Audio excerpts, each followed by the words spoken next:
중도에 다친 사람들이 병원에서 이제 의식이 깨어나잖아요. 근데 다리가 없잖아요. 그냥 의족도 없는데 걷다가 침대에서 넘어지는 경우도 있고 한데 100% 자살 충동을 느낀대요. 너무 가슴 아팠어요.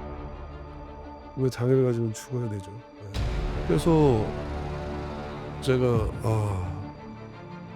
장애를 극복하는 게 아니고 받아들이는 거구나. 그래야 얘들이 세상 밖으로 나올 수 있는 용기가 생기는 거구나. 아니 그 좀 장애에 대한 얘기를 좀 하면은 이제 뭐 이번 인터뷰 취지도 그렇고 책도 그렇지만 좀 이상적이었던 게, 그러니까 제가 보기에 좀 언뜻 이해가 안 됐던 게 보호라는 이름으로 장애인을 작은 울타리에 가둔다라고 표현을 하셨더라고요. 이건 어떤 의미인가요? 그게 뭐냐면 제가 지금은 안 하지만 작년 4월 달까지 3년 동안 국가대표 2022 년도 베이징 감독하고 이제 내려놓고 이제 세대 교체를 위해서 어린 선수들을 제가 키웠어요. 발굴해서 육성해서 지금 걔네들 3 명이 국가대표가 됐는데 고등학교 2 학년, 고등학교 3 학년인데. 근데 그 당시 걔네들이 초등학교 6 학년, 중학교 1 학년 이랬었어요. 어떤 아이는 장애 유형이 좀 다르죠. 뭐 절단 장애가 있는데 뭐 구룩종암으로 다리를 절단한 아이도 있었고, 교통사고로 절단한 아이도 있었고, 또 뇌병변으로 또 장애를 가진 아이도 있었고. 근데 이 아이들이 되게 다 위축돼 있고 보호만 받고 있는 거예요, 부모의 보호만. 부모님들은 이 아이들을 운동시키길 원하지 않아요. 그냥 몸도 불편한데 공부나 좀 하지. 우리 부모님은 '공부나 하지.'라는 생각을 안 했을까요? 했죠. 근데 농사일에 바쁘니까 저를 케어할 수가 없었던 거고, 그냥 방치. 그러다 보니 그렇게 밝게 살았던 저는 그렇게 생각합니다. 믿고 맡겼기 때문에. 그래서 지금 요즘 시대에 보면 장애를 가지면 더 부모님 품에서 이렇게 키우려고 그래요. 인식 개선 자체가 부모님한테도 많이 필요해요, 부모님한테도. 그래서 제가 이제 아이들을 이제 썰매를 딱 태우려고 그러면 조심, 조심. 아이들도 "엄마 그거 줘. 저거 줘. 뭐 해 줘. 어째 줘." 엄마, 아빠 이거 없으면 제가 할 수 있는 게 아무것도 저 제일 싫어하거든요. 그래서 제가 한 번은 절단 장애인데 무릎 밑에 절단이에요. 뭐 이해가 되실지 모르겠지만 이 관절이 있고 없고 차이가 크거든요. 무릎 밑에 절단이면 저희는 이 대퇴 절단을 봤을 때 별로 장애 취급도 안 해요. 왜 그러냐면 이 관절이 있기 때문에 계단 올라가거나 심지어 스케이트도 탈 수 있어요. 근데 자기 입장에서는 굉장히 큰 장애이긴 하죠. 근데 저는 이제 얘보다 장애가 심하니까 제가 이제 그런 얘기를 하는 건데, 썰매를 이제 탔어요. 탔는데 끈도 풀러야 되고 물도 먹고 싶고 막 그러는 거예요. 그러니까 뭐 "엄마 저거 줘. 저거 줘. 저거 줘." 그래서 내가 "야 네가 먹어. 네가 갔다가 뭐 급해? 썰매 무장 풀고 의족 끼고 와서 네가 먹어. 엄마가 네 종이야?" 딱 그러면 "저 다리 절단됐는데요." 이게 툭 튀어나와요, 그게 자기도 모르게. "너만 절단됐어? 야 나는 너보다 장애가 더 심해." 그럼 또 아무 말 못하는 거예요, 이렇게. 그러니까 예를 들어서 제가 말씀을 드린 건데, 부모의 보호에만 이렇게 있으면 부모가 떠나가면 자기가 할 수 있는 게 아무것도 없는 거예요. 그래서 제가 부모님한테 도와주시고 뭐 하고 안쓰럽고 다 알겠는데 "어머님이 얘보다 더 오래 살 수 있어요? 이렇게 보호에만 두면 내가 나중에 어떻게 자립을 하고 어떻게 지내냐."고. 그래서 인제 일부러 제가 더 심하게 얘기하는데, 제가 이 어린아이들을 국가대표로 만드는 게 제 목표고 일이잖아요. 근데 사실 그거 아니에요. 그전이 아니라 그전에 뭘 해야 되냐면 이 합숙을 통해서 뭐 시간 규칙적인 생활도 해야 되고 선후배 예의 범절도 또, 그리고 또 규칙적인 생활 속에서 사회성이 길러지잖아요. 저는 그래야 자립심도 생기고, 그리고 또 서로가 도와가면서 이렇게 지낼 수도 있는, 나보다 좀 몸이 불편하면 도와줄 수도 있는 거고, 그게 더 저는 중요하다고 생각을 했던 거예요. 그래서 한 번은 절단 장애보다 좀 더 심한 장애를 가진 아이가 왔었는데 딱 봐도 실력 차이가 이렇게 나요. 근데 처음 타는 건데도. 근데 부모님이 저한테 그러는 거예요. 아버님이 "우리 아이가 국가대표가 될 수 있을까요?" 그 의미를 저는 알았죠. 그죠. 그걸 제가 어떻게 합니까? 하지만 제가 국가대표를 만드는 게 제 일이긴 하지만 그 이전에 장애를 갖고 장애라는 이유로 자존감 떨어지고 사회성 떨어지고 보호하에 부모의 보호 품에서 있으면 어떻게 얘가 평생 그 험한 세상을 살아갈 수 있겠냐. 이 운동을 통해서 선후배의 자립심, 사회성, 규칙적인 생활 이런 것들을 나는 먼저 가르쳐 주고 싶다. 왜? 저 어렸을 때 놀림 많이 받았거든요. 그 싸우는 걸 제가 가르쳐 줄 수는 없잖아요. 근데 내가 국가대표가 되겠다라는 목표를 갖고 여기서 기본적인 걸 배우면 스스로가 자존감이 높아져요. 그래서 제가 그 얘기를 했더니 아버님이 네, 알겠습니다. 더 이상 얘기를 안 하세요. 근데 실질적으로 얘네들이 국가대표가 됐어요. 국가대표 목표를 갖고 안 하던 영어 공부를 하고 이 자존감이 엄청 좋아졌어요. 저는 그걸 원했던 거예요. 그리고 얼마 전에 심지어는 여학생이에요. 지금 얘기한 다 남학생인데 중학교 3학년이에요. 제가 썰매 체험을 프로그램에서 만났는데 너무 신나하는 거예요. 제가 그럴 줄 알았어요. 부모님은 그래서 좀 휠체어에서 그 썰매로 내려가려면 뭐 다칠까 봐 이런 어머니 냅두세요. 그래서 이제 막 좀 도와줄 건 도와줘야 되지만 그래서 했는데 얘가 한번 썰매를 타고 나더니 뭐 되게 조용조용하고 막 소극적이고 막 그래요. 조그맣고 근데 어머님이 제 인스타그램 DM에 연락이 온 거예요. 지금까지 학교 폭력으로 인해 가지고 놀림받고 상처 입어서 뭐 당연히 운동도 안 해봤고 그래서 고등학교 이제 올라가는데 특수고등학교를 선택했대요. 거기서라도 좀 편하게 지내라고. 너무 가슴 아픈 일이잖아요. 근데 썰매를 타고 나와서 나 썰매 더 타고 싶다고. 그 어떻게 연락 좀 해달라고 그래서 제가 수소문 끝에 감독님 인스타그램을 네이버에서 찾아서 연락을 드립니다. 어떻게 저 썰매 탈 수 있을까요? 탈 수 있죠. 오시라고. 그래서 오면서 얘를 이제 썰매를 더 태운 거죠. 이제 태우면서 이야기해 주고 막 했더니 얘가 점점점 밝아져요. 어머님이 썰매를 타러 온다고 하니까 설레서 잠을 못 자더래요. 이런 모습을 내가 평생 본 적이 없대요.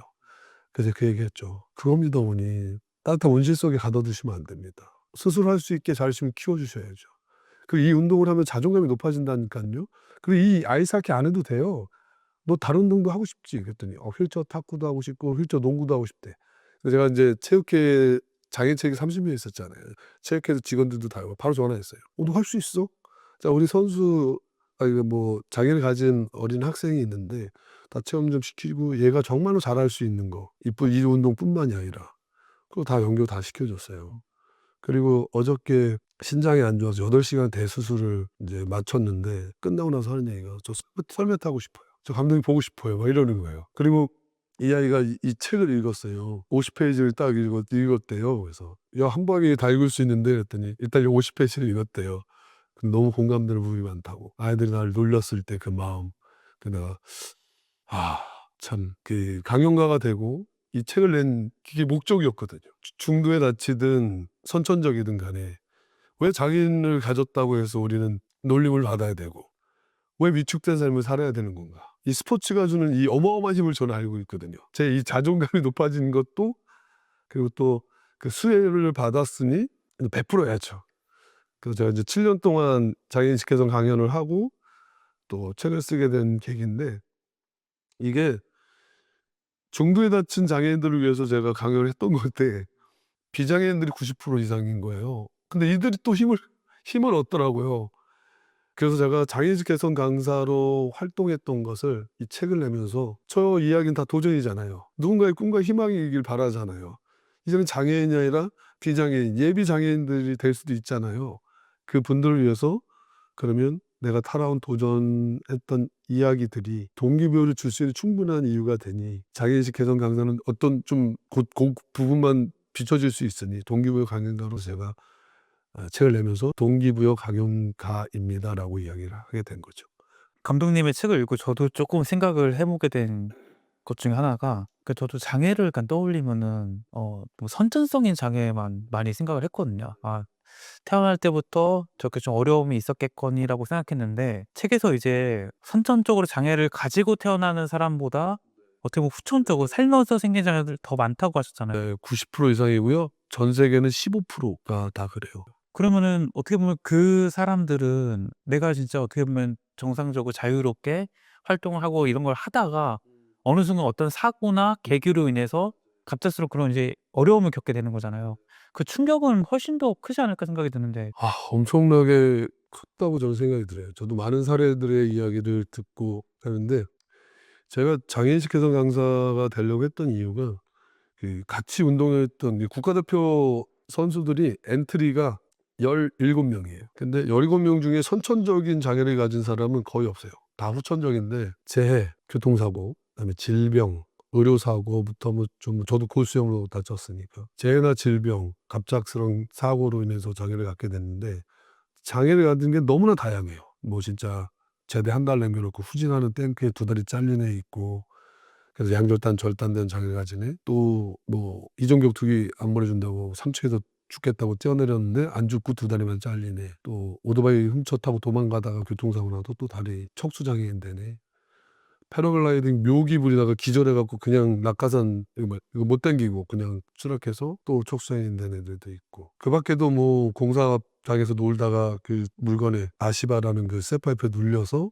또 다리를 절단한 애도 있고 또 심지어는 야구 선수인데 의료사고로 또 근데 이들이 세상 밖으로 나오는데 다 달라요 시간이. 어떤 사람은 10년, 7년, 5년, 3년 어떤 사람은 바로 받아들이고 나오는 사람도 있고 그래서 내가 아니 왜 이렇게 차이가 있을까 그랬더니 일단은 마음가짐이 좀 차이가 좀 큰 것 같아요. 내가 이 장애를 '아 나 장애인 됐지? 맞아.' 라고 인정하는 순간 나오는 상황이 발생을 하는데 그 받아들이기까지의 시간들인 거예요. 그리고 특히 또 운동했던 사람들 또는 또 더 받아들이는데 오랜 시간이 걸리더라고요.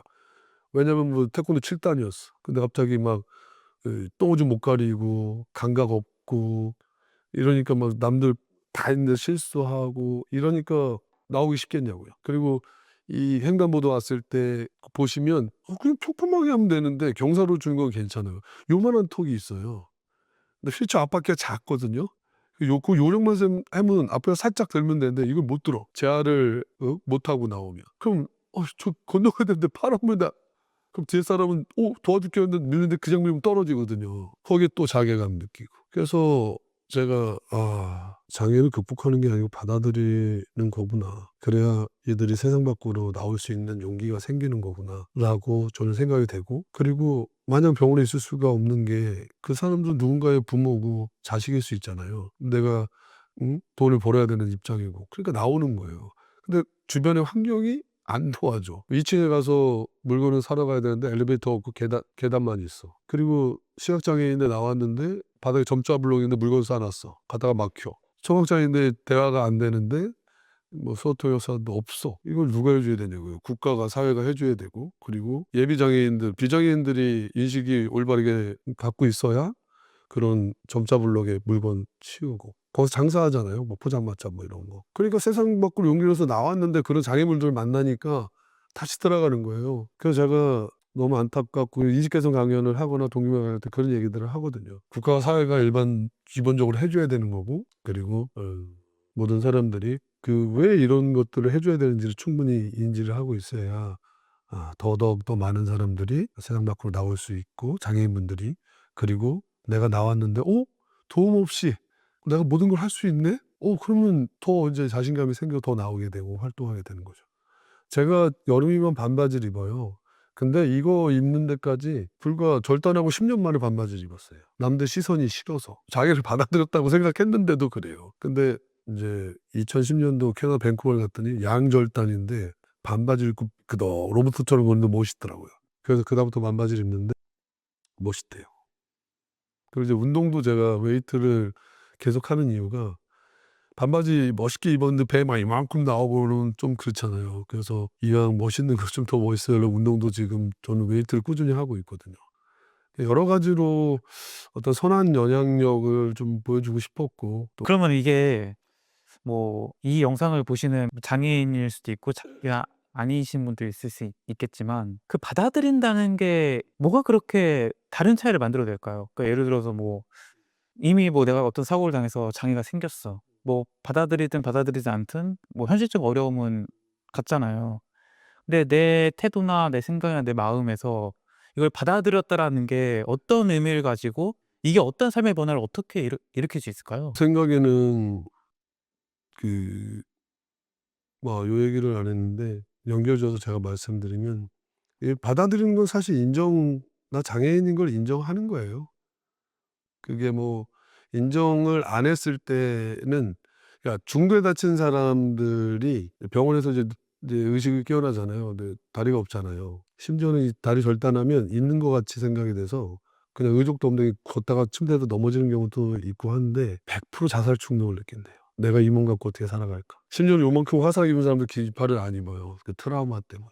우리들이 보면은 되게 장애가 심한 사람을 보면 뭐 저래?' 그랬는데 저는 그렇게 생각하지 않아요. 우리가 바라봤을 때 나보다 잘난 사람들만 바라보고 내가 좋았던 추억들, 내가 건강했고 내가 날아다니고 이런 또 멋진 모습들을 생각을 하니까 못 받아들이는 거거든요. '아 맞아. 나 장애인 됐지. 어떻게 살아가야지?' 뭐 이런 걱정도 당연히 있겠지만 그런 것 때문에 '내가 어떻게 살아가야 되지?'라는 그런 좌절감 때문에 자살 충동을 느끼고 실질적으로 그렇게 하는 사람들도 꽤 많다고 들었어요. 그래서 제가 이런 강연을 통해서 이런 책을 통해서 누군가가 그런 생각을 했다면 이 책을 통해서 '저분도 저렇게 용기를 사는데 나도 한번 용기를 내 볼까? 저분도 저렇게 당당하게 살아가는데 나도 한번 나가 볼까?'라는 생각을 갖게 제가 하고 싶었던 거예요. 그래서 못 받아들이니까 장애인이라는 걸 인정하지 않으니까 10년 동안 안 나오는 거예요 밖에. 국가대표 17 명은 받아들이고 나온 사람들이고 목표가 설정돼 있기 때문에 이들은 다 문제가 없어요. 다 결혼도 하고 잘 살고 있어요. 근데 이 받아들이기까지가 그런 오랜 시간이 걸렸다는 게 난 너무나 속이 상한 거예요. 그리고 심지어 더 안타까운 건 자살까지 했다라는 사람이 있다라는 게. 이런 강연을 오랜 동안 해 가면서 이제 많은 이야기를 듣잖아요. 프랑스 유학을 갔는데 그 친한 친구 4 명이 스키를 이렇게 탔대요. 근데 인제 스키장이 아니라 이제 그런 데는 이제 막 그냥 산을 타잖아요. 근데 2 명이 추락을 했대요. 둘 다 척수장애인이 됐는데 그 얘기 딱 하는 순간 "그분들 다 어딨어? 내가 가서 좀 자살할까 봐.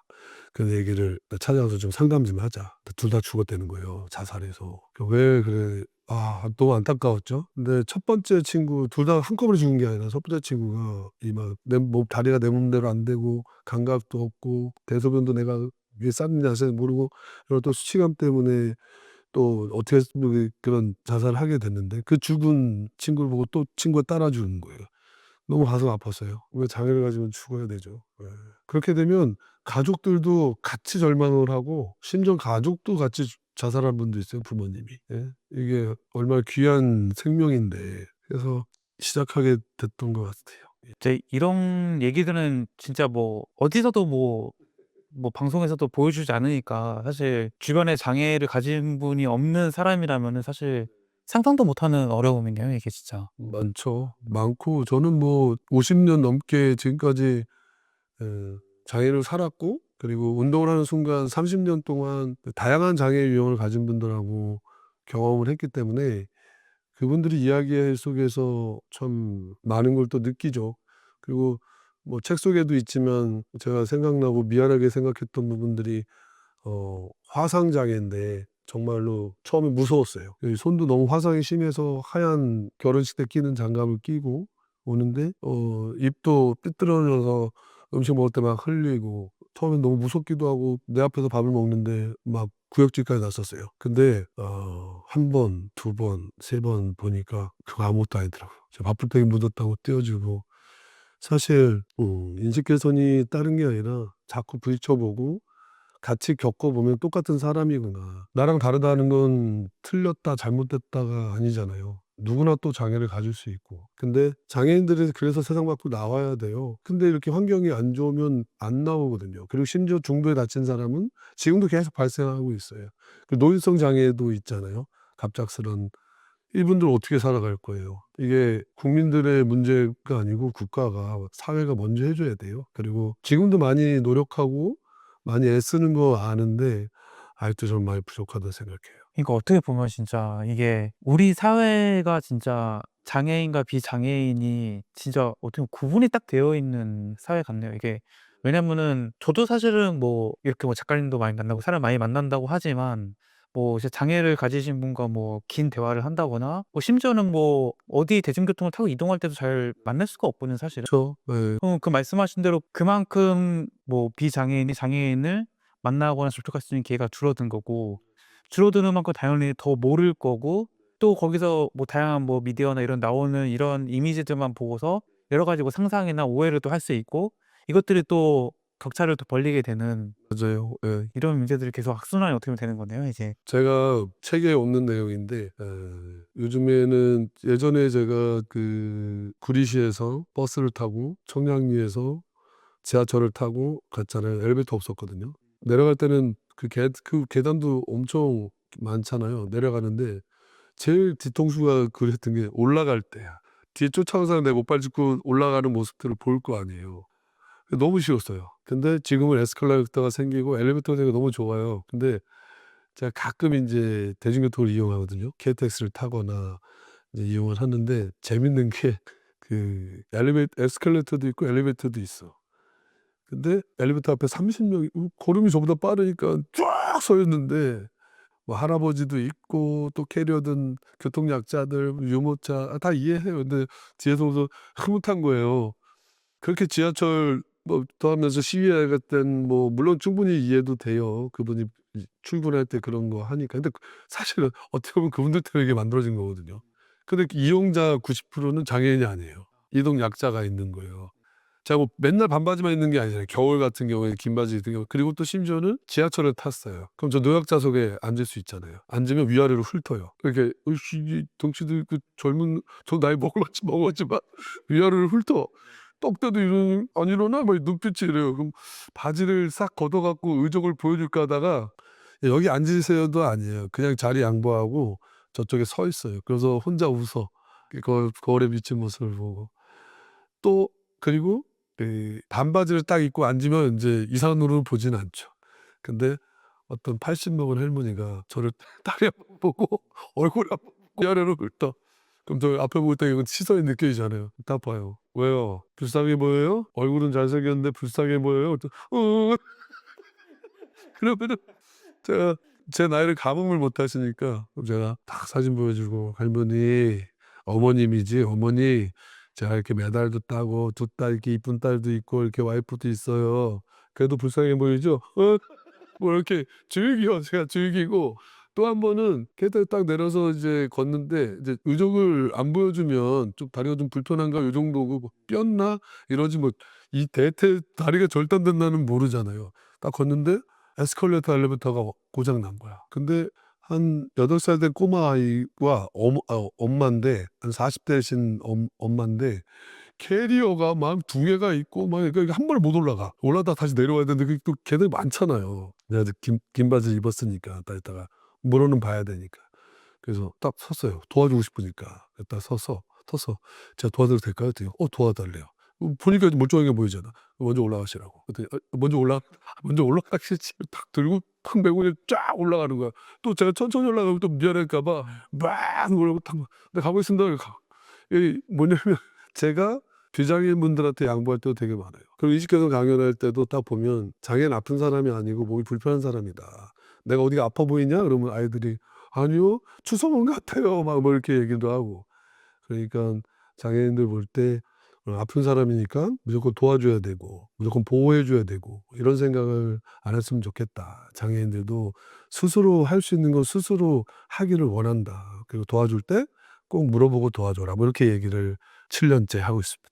아니 그 지하철 엘리베이터가 참 인상 깊네요. 이게 저도 그 장애인 단체에서 이거 교통 이제 불편이 있으니까 이제 우리나라 지하철역마다 있지 않았잖아요 사실은. 그래서 이제 그거를 강하게 요구했던 거로 이제 알고 있고 그러니까 이제 엘리베이터는 이제 이런 교통 약자분들, 장애인분들을 위해서 만들었구나라고 생각했는데 이거를 이용하는 사람 90%가 비장애인이야? 아 이런 걸 보면은 이게 진짜 어떤 정책들이 정말 뭐 장애인을 위해서 뭐 한다기보다는 그러니까 우리가 모두가 그냥 더 좋은 세상을 만들기 위해서 하는 게 아닌가 이 생각이 드네요. 요즘엔 배리어 프리 해 가지고 인제 뭐 계단 있는데 같이 경사로도 만들게 하잖아요. 고렇게 이해해 주셨으면 좋겠어요.